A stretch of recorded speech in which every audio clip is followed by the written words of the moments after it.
So today we're talking about Untitled, which is the third track off of Passenger. I think that as important as naming a piece is unnaming a piece, or un-whatevering a piece, right? Like, if you give a piece of art a certain identity, if you're stuck with that identity, if you feel tied to that identity,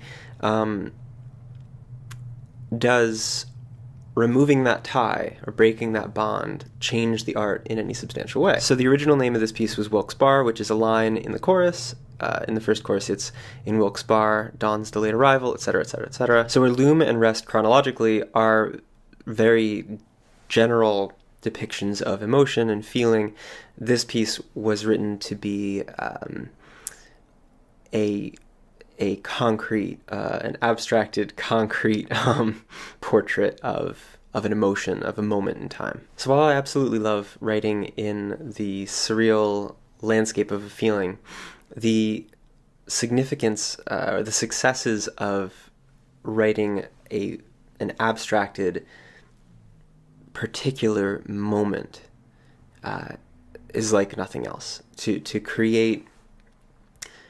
recreate the emotional content of a particular lived experience that no one else has, to be able to synthesize that and then share that through art making is just like nothing else. So this piece was sort of Passenger's first attempt at doing that. So as I dive into these pieces that are more about very specific moments or lived experiences or personal experiences, personal feelings, I'm going to share what I can share for the song, but it's an experience. I think if I use too many words, other than the song itself, I might not do it justice.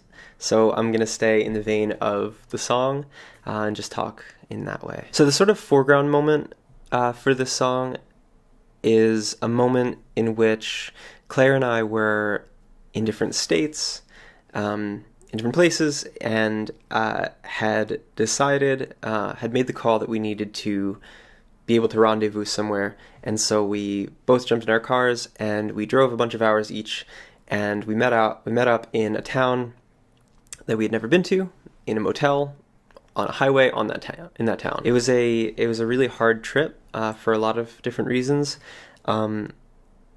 But one of the common threads for me, sort of in reflection later, as I was thinking about it and processing it, was that amongst these moments of uncertainty, the feeling of sanctuary by her side, and knowing that I could see that I was providing a sanctuary by her side, that we were providing sanctuary for each other, and just sort of the magic of that bond. Wilkes-barre, pronounced correctly by the town, by the people of the town, by Pennsylvania. In reflection, after this moment, I did a lot of writing. I wrote a good portion of the song as I understood the name of the town to be Wilkes-barre, and I thought it really fascinating when I was doing some research while still writing the song and sort of trying to relate it to the place. I had this moment where I was like looking at my lyrics and I was thinking about my experience, and I realized that the song was really about Claire and me, and the backdrop was a place in which we felt sort of like strangers in a strange land. And it was in doing the research that I realized that I had been mispronouncing the name of this town all along. So I'd been pronouncing Wilkes-barre in my chorus as Wilkes-barre, not Wilkes-barre. And I thought, like, oh my God, how perfect is that? I have unnamed this town. I have untitled this town in my process, in the process of giving it the name I thought it had, as opposed to hearing what its name was. The song isn't about the town. The song is about settings that aren't correct, or settings in which you feel like an outsider but have each other.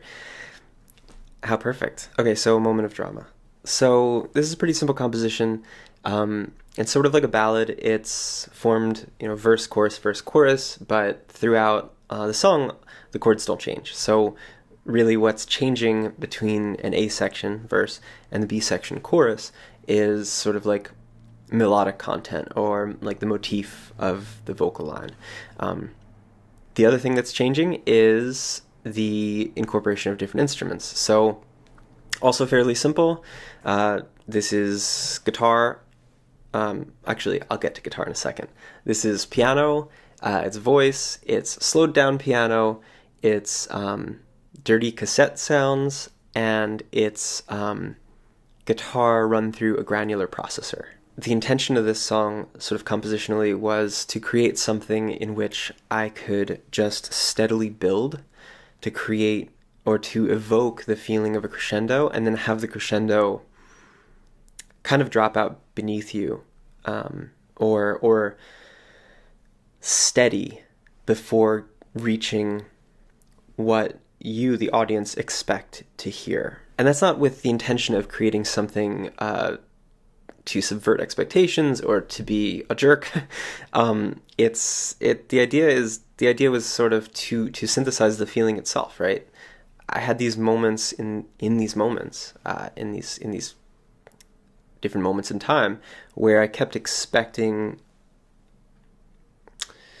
stressors to stack on top of one another until there might be a moment of just crescendo, of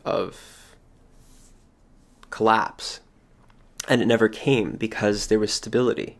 So the idea behind the music is to create a sense of safety in the way that the song slowly grows and comes to the beginning of a crescendo and then safely takes you back home. Okay, a story behind the lyric. So, as I said before, as these songs get more into the personal, the abstraction of very personal moments, the lyric is really going to make sense only to me, and then to you in a very different way, right? That's the job of abstraction of moment, and utilizing our own lived experiences as the color palette for our artwork. So this song incorporates a bunch of different moments, and then weaves them together, sort of like some weird amalgam tapestry. So one moment is in a motel in Wilkes-barre. Another moment is standing at a stream. Another moment is in a spring evening in a cabin in a park in a thunderstorm. And still yet another moment is Claire and me watching an episode of The Chef's Table.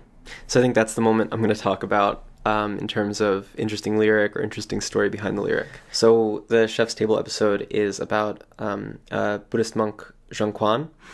And as funny as it might sound, it was in watching this episode that I started to feel sort of all of these different emotions tied to different memories that had been recent at the moment. I'd started to feel them sort of consolidate into one being. So it was sort of like watching this episode was kind of the thing that catalyzed a thesis for the song. It kind of gave purpose or direction to a bunch of memories that were sort of like free-floating in the moment. And the line directly related is to listen in the silence to the babble on a stone. This episode, you should go watch it. It made me feel so known. I felt almost like disturbingly emotional the entire episode, and I didn't really understand why. I just felt like this crescendo, this like slow building. I felt like I was watching the person I've always wanted to be, or the person I've always wanted to be able to be around. I think I felt overwhelmed by how much growth I need to do to be able to attain any semblance of peace, rest, control over self. That I saw in Zheng Quan, but I also felt so much admiration and aspiration. Toward the end of the episode, there was this moment where this other chef. They're interviewing other chefs, sort of like B-roll, cutting between moments with Jean-Kwan and cutting to moments where people are talking about their experiences with her. And there's this like city guy chef. I think he was like a New Yorker, and he was talking about visiting her and how life-changing this moment was to visit her, and how, you know, he's like got this city guy attitude, always bustling, always going, and kind of like really living in the bustle and enjoying the bustle. And that I don't remember the circumstance around it exactly, but that she is walking him around the premises, and she takes him to this bridge on top, like over a river, and she just quietly and kind of confidently points down at the river, and she says something like symphony. And this city guy is telling the audience that he was just floored, like whatever the circumstance of the moment was, it was just that she was telling him that he was missing out. He was missing out on significant parts of humanity and existence. And I just got to that part, and I was floored. The episode ended, and I just cried and cried and cried. It was so meaningful for me to see somebody who exists currently in ways that I have always wanted to become, and struggled to know whether or not that's even possible. You know, I guess it's like you do the work hoping that you'll become the person you want to become, but without context, you don't know if that's even possible to achieve. So maybe this song is as much for Jean-Kwan as it is to Claire or to myself. I thank you for sharing this time and this space with me. I can't believe we've already done 3 of these. We're almost halfway into Passenger next month.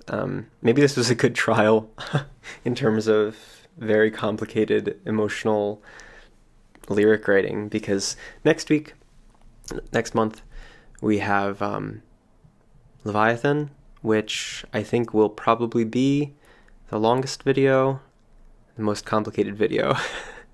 But I really look forward to doing these, and I really look forward to being able to share with you, and to the challenge of putting emotion that's turned into abstract lyric into concrete words. So thank you for joining me in this journey.